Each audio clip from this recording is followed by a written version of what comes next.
Hi everyone, welcome back to YouTube DPP series for machine learning. So this is question number 1, which is related to linear regression. Just try this question. This is a good question. Just try out and let me know what are the answers you are getting.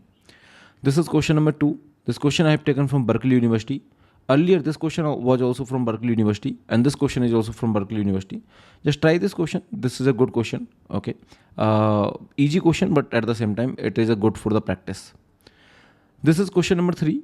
It is taken from CMU University, and this question is basically related to linear classifiers. Okay, so a good question to understand the working of linear classifier. Just try this question and let me know what is the answer you are getting.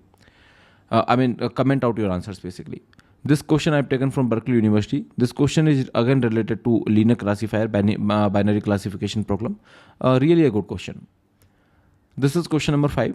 It is related to regularization L1 and L2. This I think you should be able to do it. So this is an easy question. At the same time, it is a good question related to the concepts of regularization.